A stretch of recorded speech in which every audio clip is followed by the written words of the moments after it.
Welcome to the Root of It All podcast with Tree, where you will learn new habits for human betterment. We talk about all things related to personal growth, and everything is on the table.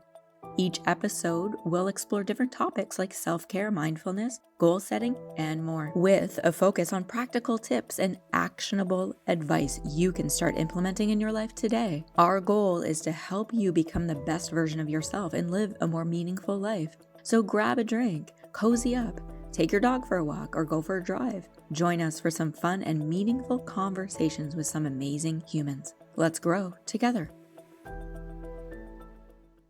Hello, everybody, and welcome to another episode of the Root of It All podcast with Tree. And today I have a guest that I'm super stoked about because I've kind of been following him around, not stalking him, full disclosure, but been to all kinds of talks that he's done. So this is Stuart Knight, and he is a professional speaker. He's written 2 books. He's an award-winning entrepreneur, and he has opened up this, and I can't wait to hear about this human connection group. Like, because anyone that knows me, anyone that's been into the clinic or that I've worked with, I use the word human all the time. It turns out that's what we are. Right? Right? Yeah. We should human more often. We should absolutely human more often. Yeah. And actually be more humbled about it and honor our human traits and the way that we are. And so it's funny because we started talking and I was like, oh, let's hit record, right? Yeah. We were having such a great conversation. It was funny because you're like, we're basically doing the podcast before we've even hit record. So I'm glad because we could go on for 1,000 miles. So I'm glad you did. And it's really great to be on your show, and it's great to be reconnected with you after so many years. Yes. And one of the things that you were asking me about, and that I think will tie into your whole human connection group, is about just different archetypes of people. So when we talk about salespeople, right? And this is going to piggyback on another theme that we want to fall into here, that with salespeople, they are what are considered freedom-minded. So so they're more open to just if they get invited somewhere, they'll just be like, yeah, and they'll just figure it out. But the opposite of that is somebody that's security-minded. So somebody that's security-minded, if they get invited out somewhere, they need to know where they're going, who's going to be there, where they got to park. They'll do all this kind of research. So there's things that hold them back.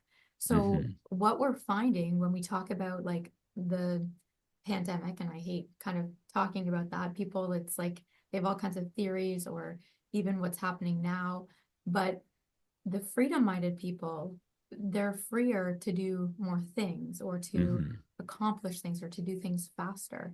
And what I'm finding, because you were asking me like what people come in here and what we're treating, but that there's different things happening in people's nervous systems, and there's all kind of funky things that are happening. And so tell us about like why you started the Human Connection Group, because obviously you found that there's things that people are needing.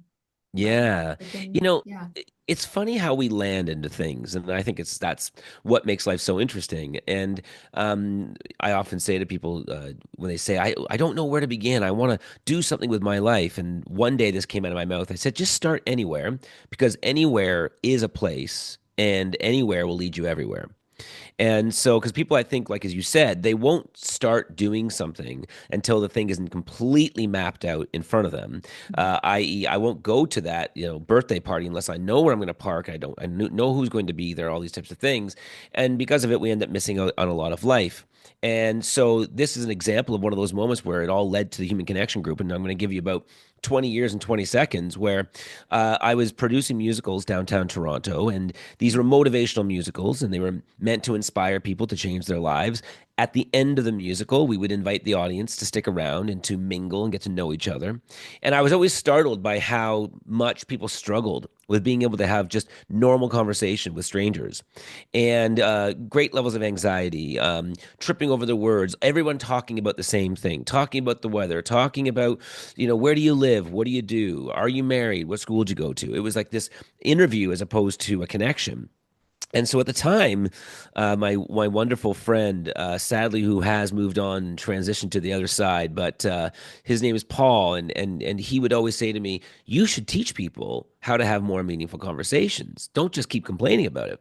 And I thought that was ridiculous. I thought no one's going to come to a workshop where I teach people how to have meaningful conversations. Yeah. Well, finally, he bugged me enough to do it that I finally did it. And I couldn't believe we had like 30 people who signed up immediately. And I was quite surprised to see that people who I would have categorized as individuals who are either type A personalities or people who would not struggle with something like this, saying that they wanted to be there. Well, you did a few workshops and one more leads to another. And then eventually Paul pipes up again and says, you should write a book on this subject. Again, I thought no one would read a book on the subject. But after enough prodding, I finally thought, maybe there's something here. And as I wrote the book on the subject, and the more that I started then from there speaking about the importance of building meaningful relationships as a corporate speaker, because one thing led to another, right? It was the workshops, it was the book. The book led to the corporate speaking. At the corporate speaking, I started seeing more and more people saying that they're really struggling with this. And then from there, over the last few years, I thought, I think I should really go even one step further. I've now been traveling around the world speaking on this subject. I don't really even still feel like I'm as well versed on it as I should be, which was an odd thing to say because I was being considered somebody who was like an expert on the topic. And then when I went deeper into it, Tree, I can't even begin to tell you the science that I uncovered. Yeah. And I mean, some of it I knew, but then when I started getting into some, like a lot of these periodic journals and some deeper, testing that had been done at major universities like Harvard and Yale and Princeton, that was when I woke up and I thought, my goodness, we have an epidemic on planet Earth, an epidemic of, as they say, loneliness, but specifically loneliness being defined as a lack of human connection. And so it's that whole, you can know lots of people, but you can be in a room with all those people and you can still feel disconnected and feel lonely. And so now I've really seen over the last couple of years of the research that I've been doing how we can draw a very specific line from how it is that we are not connected to others and how it relates to everything: blood pressure, our ability to fight disease, sleep, anxiety, depression, stress, our vagus nerve, central nervous system, you name it. You can go and you go bam right to human connection. And so that is the way in which I kind of got to this point, and that's all started 20 years ago. And now we created the Human Connection Group in the last few years to really tackle this. And oh my gosh, I'm so on board with this. And you're so right. With so many clients that come in for weight loss, we look at just North America and the whole like obesity and things like that here we are as a society, right? You look at North America, we're the only country that builds bigger and bigger houses to be separated from one another. And more, when you look at even people in Europe, that they are built on communities. They have smaller homes. Smaller homes mean that they're forced to be connected, whether they like it or not. Whereas here, bigger houses, completely separated. Even if your whole family's home, some people don't even see the people in that are in the house, even though they're all there. They're completely separated. Yeah. Yeah. And so, like you were saying, loneliness turns into sadness. Right? That people can overeat, or they're smoking, or they're doing all kinds of unuseful things for their human body. Well, you see these, I find it so interesting, and I was alluding to this before we started this podcast today, where I was talking about how if you look back in 1920s, 1930s, it wouldn't be uncommon to walk down the street in a major city and you'd see a billboard for Marlboro or some smoking, for some sort of cigarette. And it would say something along the lines of, get the great taste that Marlboro brings, or it would insinuate your life would be better if you smoked this particular brand of cigarette. Or they might even say, in some cases, believe it or not, there were advertisements that said that this helps you with asthma. And so smoke this cigarette, it'll be better with your asthma. So just ludicrous stuff to us today, however, completely common back then. Well, look at the billboards we see around our present day society today. You go down the street and you see some major, telecommunications organization that has a billboard and it says, purchase happiness for your home, is essentially what the advertisement says. And you'll see dad on his laptop, mom on her tablet, one of the kids on her cell phone, another kid on a TV. And it says, purchase whatever, some sort of bundle, save money, and get amazing Wi-Fi throughout your entire house so that no one has to speak to each other. And so we look at these billboards today and think they're completely normal. And I believe that it's going to only be a matter of time until we start seeing how that is related to our health epidemic that we see on planet Earth, and how that then is impacting us on every level. And then from there, beginning to wake up to the fact that this is not happiness. This is not true joy. Nothing wrong with using this technology. I use it all the time. We're using it now. Yep. But at the end of the day, we can't sacrifice our human connection, because research says that if you are not connected to people in one of three ways, you're experiencing loneliness. So the first is if you're not connected to your closest confidant. So quite often that is a significant other, but if you're not in a relationship, that could be a brother or a sister, let's say. The second is if you're not connected to your friends. The third is that if you're not feeling connected to your community. So you could have really great relationships with your closest confidant. You could have really great relationships with your friends. But if you don't feel connected to your community, it only has to be one out of three, you will be experiencing a sense of loneliness. Mm-hmm. And so that pretty much puts all of us, myself included, into periods of loneliness at some point in our lives, maybe today or maybe for a week, who knows how long.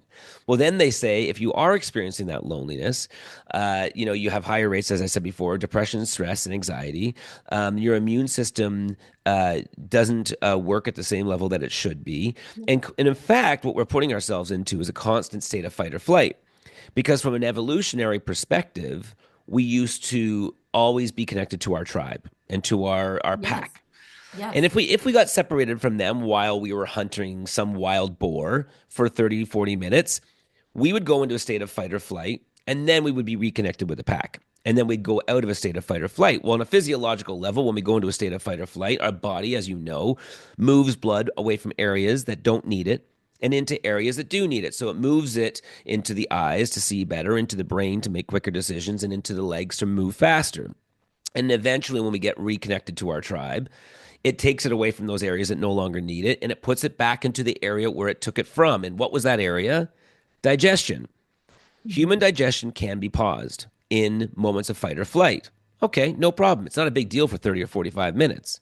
But if human beings wake up on planet Earth every single day and feel disconnected in one of three ways, they are constantly on an evolutionary perspective in a state of fight or flight. And is it any surprise that the number one reason that people go to the emergency room, above and beyond anything else, are issues related to the stomach? Is it any surprise that the number one reason people call in sick for work is something to do with the stomach? Mm-hmm. So we have absenteeism happening in North America at alarming rates, costing companies billions of dollars. And then you turn to that company and you say, you know what you could do is you could help solve that problem by allowing people to feel more connected, creating programs that allow people to do it, and you'll see less absenteeism and thus that affecting your bottom line. And they just, in so many cases, they can't draw the line. They think that the touchy-feely stuff is the last thing they should be thinking about. Well, and that's interesting what you're saying, because even when I start working with businesses and stuff like that, it's the same thing. You want to create more community. You want to just lay everything out on the table in terms of like what's going on so that people get out of their own insecurity or imposter syndrome or whatever is going on. And so it's specifically in businesses, it's there's already a community there. And yes. yet people are still segregating themselves. Or well, yeah. Yeah, and it's interesting what you're talking about with those three things. And I would actually add a fourth. I would add spirituality.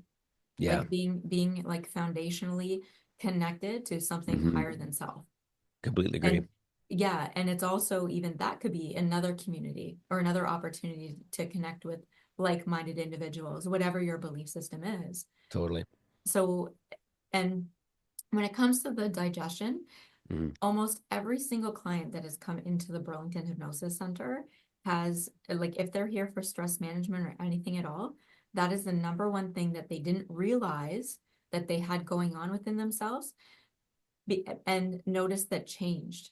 And because it changed, that's what they realized that was an issue.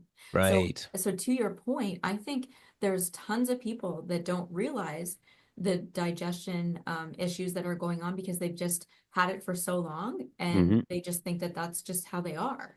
Yeah, they think that their body actually on a Mhm. physiological level was built that way, and that's actually only representative of a very small percentage of the population who just have, for whatever reason, the DNA or the genetics that do cause them to have, let's say, irritable bowel syndrome, Crohn's, you name it. And I have deep compassion and sympathy for those individuals. However, we all know what it's like to what that our body will have a physiological response to uh, psychological stimuli. Mhm. And so the easiest one is that if, let's say, for example, I were to get someone to picture the idea of getting up on stage and delivering a speech, one of the things that causes most people fear, Mhm. and to imagine if they were in fact doing it, would you sweat more or less? And people would be like, oh, immediately. I'd get all sweaty in my armpits. I might even get sweaty on my brow. Yeah. Okay, so that's a physiological response to psychological stimuli. Would your mouth get dry? Well, yeah, that does happen for some people. Again, a physiological response to psychological stimuli, and on and on and on and on. So why wouldn't it affect our digestion? Why wouldn't it Mhm. affect our immune system? Why wouldn't it affect everything from our vision to the way we sleep? And so on. And as you alluded to, that we specifically in the Western Hemisphere, and even more specifically North America, Mhm. are probably one of the worst culprits of this. I mean, there was this really fascinating study. I Yeah. won't be able to get the numbers exact, but they were observing people hanging out with friends in a cafe. Yeah. And during, I think it was like around a 1 hour conversation, and the observer was observing how often they would touch each other during a conversation. And it's simple stuff like, oh, Oh, that's so funny, hit you on the shoulder. interesting. Yeah. Okay. Yeah. And in North America, I believe the average amount of times in which a person touched another person during a conversation was two. Okay. Wow. Whereas you look in a place like France, the number is, I believe, I wish I had it at the top of my head, but it's in the double digits. Then you Mhm. move into a place where I believe it was Venezuela, and it was well over 100 times where people would touch each other. Again, the science and the research shows that just that simple touch, that Yeah. simple eye contact, those kinds of things. I mean, you know this better than anybody, Mhm. that it has this incredible impact on our lives. So this is the reason why you hear these really sad stories about people who go for a massage and start weeping, Yeah. or they go to a yoga class and the yoga instructor at the end of the class touches them. I've had yoga instructors tell me that they Yeah. start crying. I've even had dentists, and dentists have talked about this in research, that they will have somebody who will cry in the chair because they're just touching their face, because Mhm. that person has gone so long without physical touch Mhm. that it actually causes them to weep. The place that we fear the most, the dentist, and even there it happens. So this is something that we can't take Wow. lightly. It's something that we have to do something about. And I totally agree. And this is a very good conversation for everyone to hear and to really take action on. Yeah. So what and I don't want to speak for you, but I'm sure you're agreeing with what I'm going to say, is that we really encourage you to really find your tribe, find a group, Hmm. um, and to just dive into other people. And I'm specifically saying it in that way Yeah. because I find and that people are afraid of people because they're Yes. hiding out so much on technology or their phone. They're ending up in some form of judgment or insecurities, and Yep. they're holding back from actually physically connecting with people. And 100%. and I'm like freakishly actually the opposite side. So I'm also a yoga instructor. So I'm like when the pandemic hit, I'm like, I can't do hands-on adjustments. I don't think I could teach yoga because I Yeah. can't like not touch people. And Yes. and no matter I always ask people, of course, if it's okay if I hug them, but I'm always like hugging constantly Hmm. because it really is you notice from an energetically perspective that the person just that's what they need, whether they know it or not. You And know, yeah, it reminds me when you talk about people being afraid of people, yeah, and something flashed in my mind, and it's an example that I'd never considered before, but it makes complete sense. You know, when you travel to another country and it's a place you've never been to before, and I'm not like the United States and maybe not even Europe, but if you travel to, let's say, South America or India or Australia, a place that's pretty foreign to you, yeah, and you will see an animal coming running up to you in a park that is the equivalent to what would be their squirrel, but it looks very different than any mhm, animal you've ever seen, and it freaks you out. you're like, oh my God, what the hell is that? Like, can that hurt Yeah. me? Am I going to have a bad interaction with that? And I've always found it really humorous when people from those same countries come to Canada, or the United States, and then they will have a squirrel come running up to them, and we're not freaked out at all by it, but they're like running away. Or a raccoon would be a perfect example. I've Mm, seen people mm, running down the street away from what they think is this ferocious animal, which more likely than not, if you just clap at it, it'll run away. mm, And so this is, I think, what's happened is a good example of where we are at as human beings, and that is if you're used to something, you're not afraid of it. So we're used to squirrels. We're not afraid of them because we interact with them on a daily basis. They're always around. mm. Whereas if we go long periods of time of not interacting with human beings, they then become these foreign animals to us, as if we've now traveled to some other foreign country, and they walk up to us and they might even just ask us a simple question like where, directions, and we could feel ourselves having a physiological response to it because we're just Yeah. so unused to speaking to individuals. One of the things that people often ask me when I talk to my corporate audience is about, making the effort to ask better questions and to throw yourselves into what I call powerful conversations with people. They'll Mhm. say to me quite often at the end, they'll ask me, well, what if it seems like I'm making the other person feel like they're being interrogated with all those questions? Or what if, how do I approach it so that I don't make the person feel Mhm. nervous or that as if I've got some sort of hidden agenda? Yeah. And I come back and I always just say, just be honest and tell them exactly why you're doing it. And so, Mhm. what quite often I'll say, hey, listen, you know what? I'm really fascinated in people, and it's been interesting meeting you today. And if you're okay with it, I'd love to get to know you on a deeper level. Can I ask you a couple of questions about your life? So now all of a sudden, I've given the person the reason why Mhm. I'm curious, as Yep. opposed to them making it up because in their head they're thinking this person wants something from me, they want money, they want an opportunity, they're only doing it to get ahead, whatever story they make up in their head. Yeah. And then you can just smash that story to pieces by saying, I'm just actually interested in you. And then Mhm. now, from whenever I've done this, people's shoulders drop and they, well, sure, go ahead, what do you want to know? And it's not like you're going to ask them about, the deepest personal questions about their life. You could just say something like, well, you said that you went to that university. What was the best and worst thing that happened? Or what was the thing that you loved and hated the most about that place? Like just simple questions that will Mhm. allow a person to open up in a way that they don't normally open up. And so we just have to ask for permission.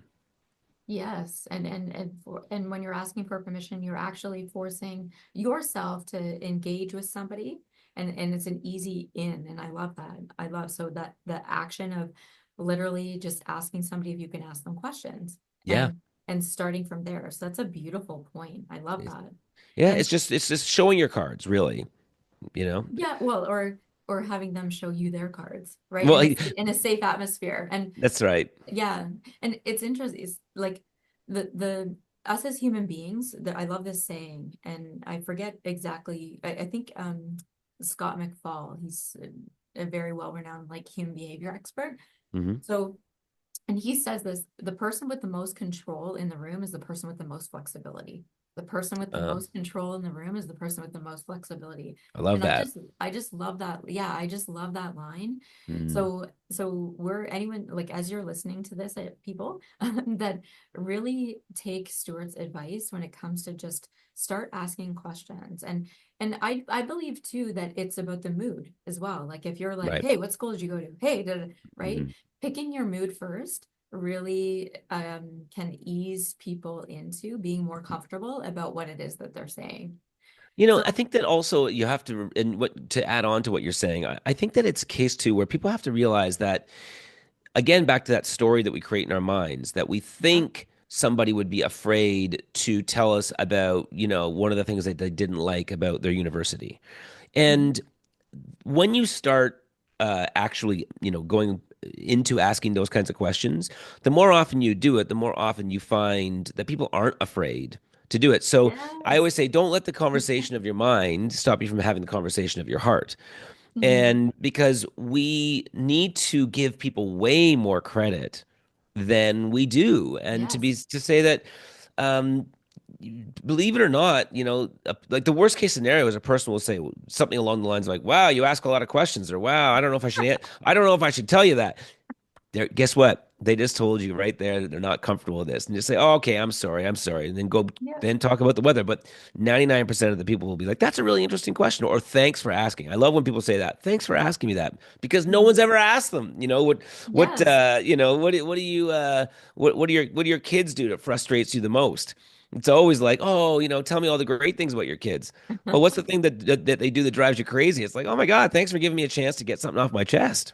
Well, and the truth is, from like humans love to talk about themselves. Yeah, Everyone loves to talk about themselves. So totally. yeah, so if you're having any discomfort in your mind, or you're talking to yourself in your head about not doing something, just do it, because people love to talk about themselves. And Big that's time. full stop. I couldn't even if you talk to 100 people, maybe 3%, Hmm. maybe someone couldn't talk because they actually had to go to the bathroom or something like that. And you Yeah, just yes. so, and it's really about not taking it personally. If we took Mm, everything personally, then we're actually losing connections, because everybody is in their own emotional state. And right. I want to add one thing about emails, text messages, and all of these like DMs. And Hmm. there is like, oh my gosh, at least 20 different ways that people can communicate Yep. through these technical devices. And the interesting thing about this is that us as humans, that when we receive a message, we're reading it in whatever mood that we are in. So Mm, say you sent me a message and you're just like in an awesome mood and this and that, right? And then you sent a message to maybe a friend or family member or me or whatever, and and that person is not in a good mood, then they're reading that message in that mood. So that's a there's good such a point. huge disconnect.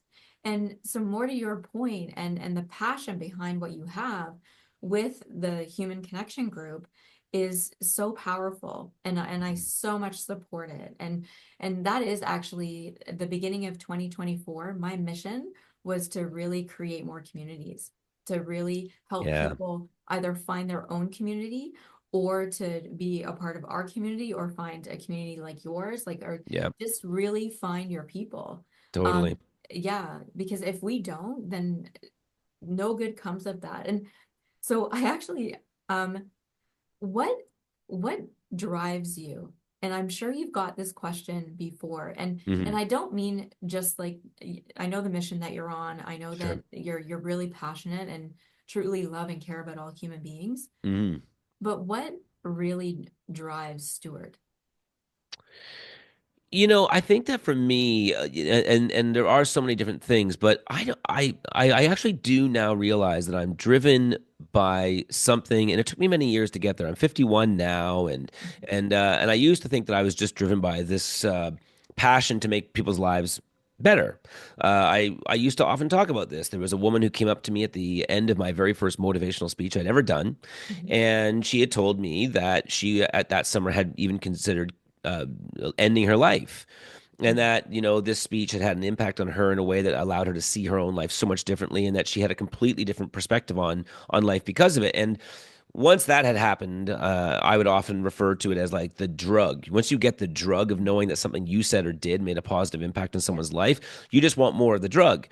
However, now I feel like I've elevated from that kind of almost individualistic, egotistical uh, passion or driver into a more, as you said earlier on, spiritual, all-encompassing driving force, where I feel as if um, we are really truly vessels on this planet, Mhm. and that Yeah. Yes. depending on what a person believes, I know that it's a lot to say. I personally believe that I am a soul who has chosen a Mhm. human form to do this thing called life, and that Mhm. my soul will move on to my next adventure after this. I don't believe in the sense of death, but I do believe that I am here, as we all are, for Yeah. some sort of purpose. And when people speak in these terms, they often think, well, it must mean that they have to go write a book and they have to travel around the world and speak, or they got to become a Grammy Award winning artist. And that is true for some people. But I really feel like we just have to consciously stop and ask ourselves, how can I be of service to humanity? Yes. And to look at what your offering is to do that. And if you happen to be somebody who feels very comfortable, in my case, of being on stage and can write speeches that are humorous and that are high energy and that are entertaining, then maybe you should use that talent to be of service. But if your way of being of service is literally to just, I don't know, go down to a local old age home every day and just talk to people and let them tell their stories, then that's just as important and such a meaningful way of giving back. So I'm now driven by a very strong commitment that I have an obligation to use anything that comes naturally to me as a tool to really have as positive impact on planet Earth as I possibly can. Yeah, you and I are very much aligned because I truly believe the same thing, that we are just facilitators, right? And Hmm. that we sort of settle into things that allow us to be really comfortable in something that perhaps maybe somebody else might think like, oh wow, that's awesome. But we are all so connected that everything that, like, even each and every single person that is listening to this right now is, maybe they'll share even a little nugget or seed to somebody else. And it just really expands out and expands out and expands out and expands out. Yeah. And I always use a term that is like, we are literally just ordinary human beings. There's nobody better than anybody else. There's nobody worse than anybody else. Hmm. We are all just here living our lives, and we're meant to help each other. We're meant to elevate each other, whether it's through words, whether it's through touch, whether it's through Yeah. how music even, Hmm. right? Like Yeah. I think music is a huge um language almost in itself, even though it's like a different vibration. Oh, So 100%. yeah, and I honestly feel, I literally had this conversation with somebody about an hour and a half ago about how I really truly feel, and I don't know if you feel the same way, and that there's this new vibration that's settling into humanity, and that Yeah. there's so many people out there that's having realizations of how that they can change their own lives or Right. put themselves in a different position so that they're leveraged more, and Yeah. also feel confident enough to actually take that opportunity of whatever it is, Hmm. because it's not just about them doing what they want to do, but it's actually what they need to do, not just for them, but Hmm. for this humanity, for this bigger mission than just ourselves, truly. Well, it's okay to, and I often say this to people, to remember that we shouldn't have it all right yet. We're still an extremely young species. I mean, Mm, civilization's only been around for 13,500 years. And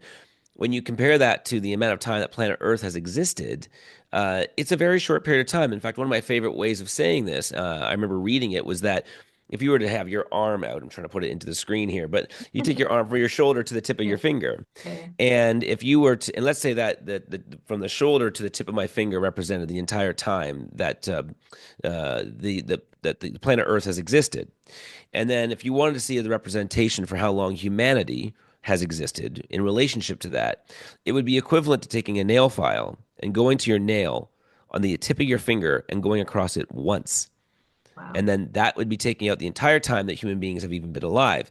And so people get so angry when Donald Trump goes into power and they think we should have had it perfectly right by now, or they get so angry that there's, Yeah. these things that are happening that are bad around the world, and they have every right to be angry, and I get angry about those things too, but I don't get to the point where I feel like we should have figured it all out.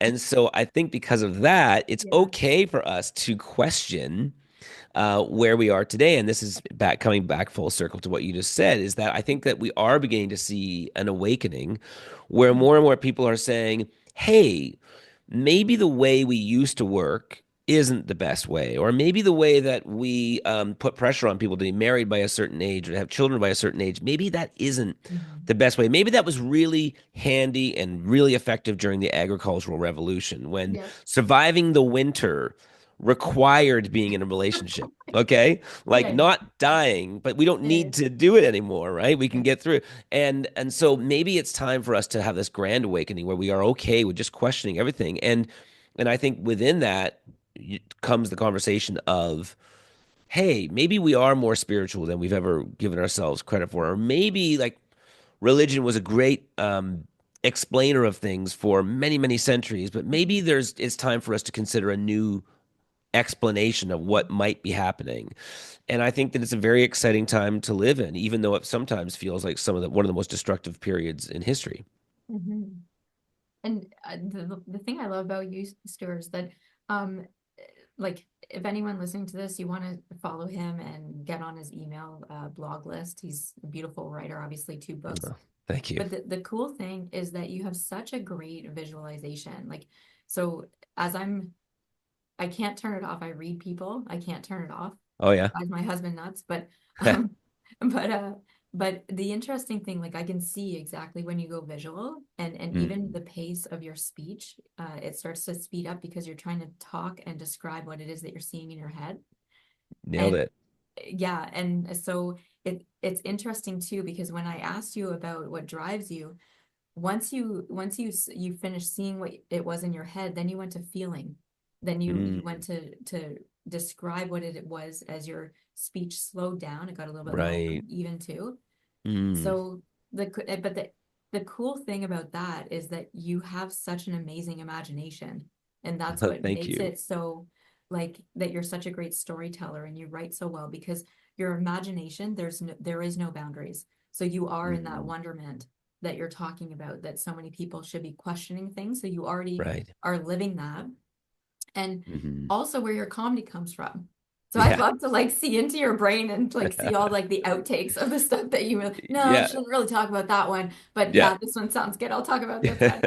And you I do used to, the comedy. when I used to write my musicals, I would always have a rule for myself that while I was writing the joke, if it didn't make me laugh out loud, I wouldn't put it into the show. Because I thought I always know something's funny if I can make myself laugh out loud. It can't make me chuckle out loud. I wouldn't put it in.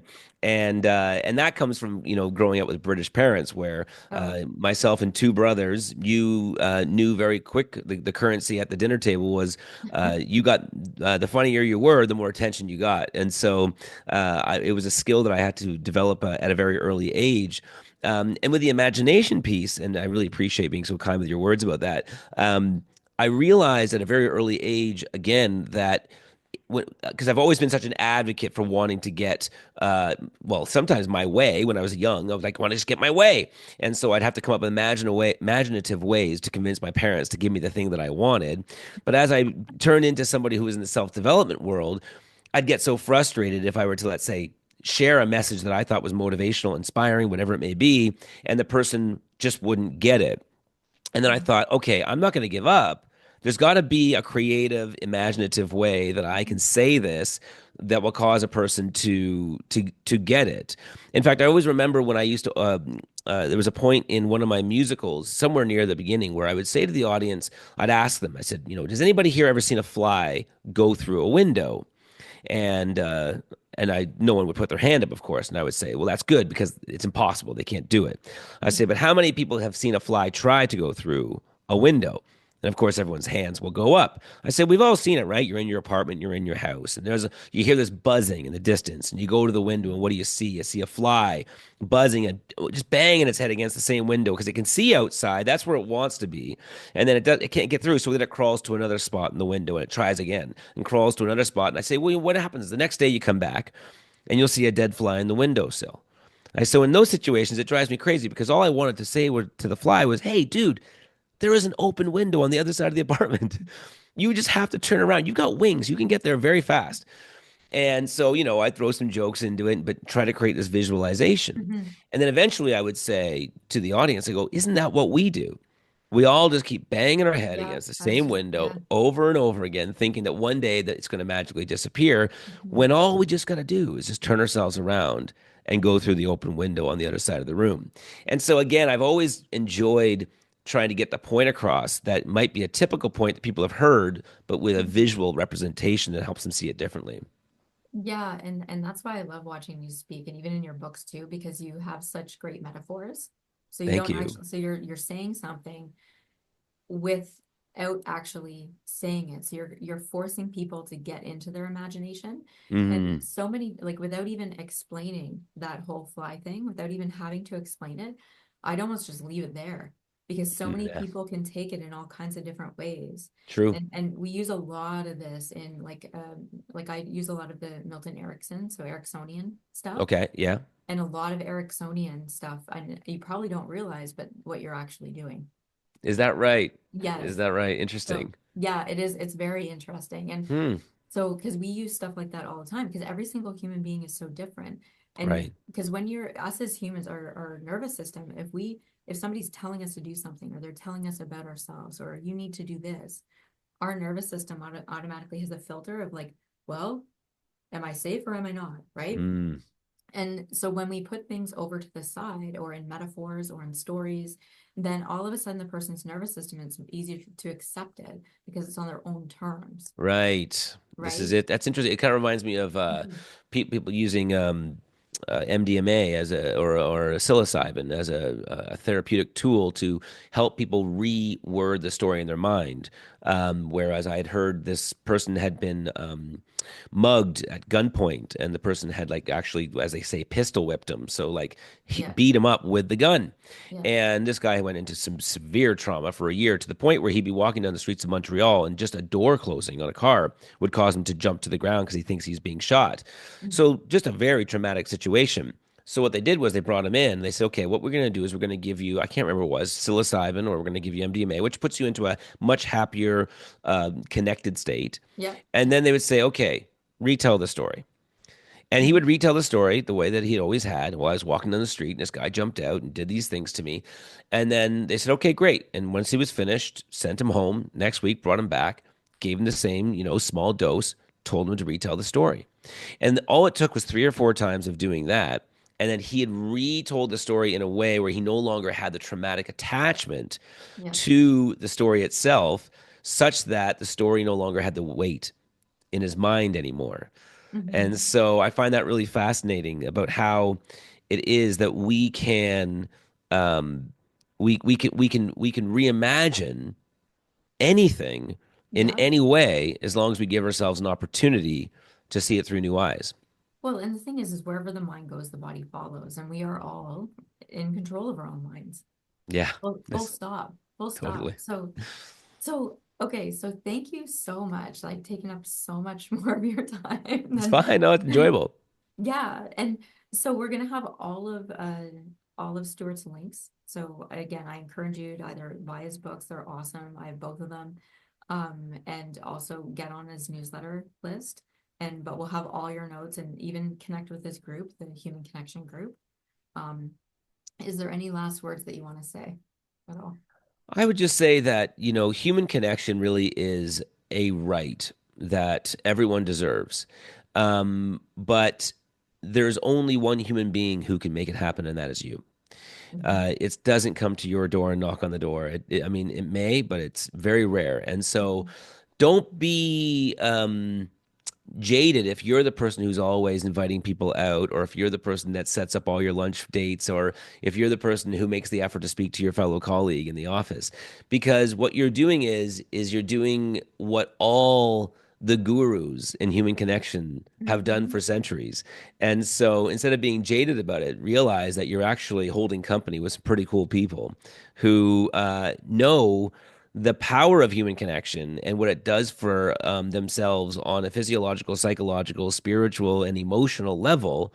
And that because you know it, you're just harnessing that power on a daily basis. So, you can check us out at thehumanconnectiongroup.com. That's where we're trying to provide as many resources for people who struggle with it, to be able to bring human connection more easily into their lives. So, this has been really great. I've really enjoyed speaking to you, and I love the energy you bring to the table. It's so crystal clear when you meet somebody or talk to somebody who is very much aligned with their belief system. So good for you for doing it. Yeah, well, and thanks so much for coming on, and it's great to connect with you because it's been years. It has been a long time. Yeah, a long time. This is the way it was meant to be. There you go. There you go. Well, folks, that's a wrap for today's episode of The Root of It All with Tree. I hope you enjoyed it as much as I did.